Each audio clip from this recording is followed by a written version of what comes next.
வணக்கம். உங்க எல்லாருக்கும் காஞ்சிபுரத்துல ஏகாம்பரேஸ்வரர் கோயில் இருக்குன்னு தெரியும். ஆனா அதே மாதிரி ஒரு ஏகாம்பரேஸ்வரர் கோயில் சென்னையிலயும் இருக்கு. அது மட்டும் இல்லாம அந்த கோயிலுக்கும் இந்த கோயிலுக்கும் ஒரு வரலாற்று தொடர்பும் உண்டு. என்ன தெரியுமா? 300 வருடங்களுக்கு முன்னால செங்கல்வராயர்னு ஒரு சிவபக்தர், அவர் காஞ்சி ஏகாம்பரேஸ்வரர் தரிசனம் பண்ணாம உணவே சாப்பிட மாட்டார். ஆனா இயற்கையோட சூழலால தொடர்ந்து அவரால் ஏகாம்பரேஸ்வரரை தரிசனம் பண்ண முடியாம போச்சு.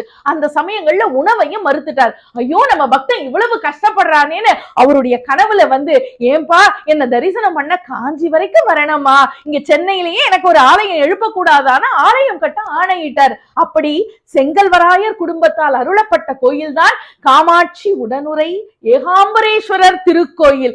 அந்த திருக்கோயில் அமைந்த கரையில இருக்கு.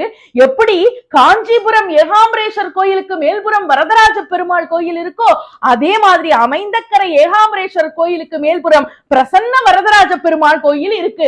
இங்க இருக்கிற முருகனுக்கு பிறந்த நாள் முருகன் அப்படின்னு ஒரு செல்ல பெயரும் உண்டு. இங்க வர பக்தர்கள்லாம் பிறந்த நாள் அன்னைக்கு அந்த முருகனை அர்ச்சனை பண்ணிட்டு தான் கிளம்புவாங்க. அவ்வளவு சிறப்பு மிக்க இந்த திருக்கோயிலுக்கு எப்படி வரணும் தெரியுமா? நம்ம சென்னை பச்சையப்பன் கல்லூரியை தாண்டி நடந்து வந்தீங்கன்னா நம்ம ஏகாம்பரேஸ்வரர் கோயில தரிசனம் பண்ணலாம், இறைவனுடைய அருளை பெறலாம். நன்றி, வணக்கம்.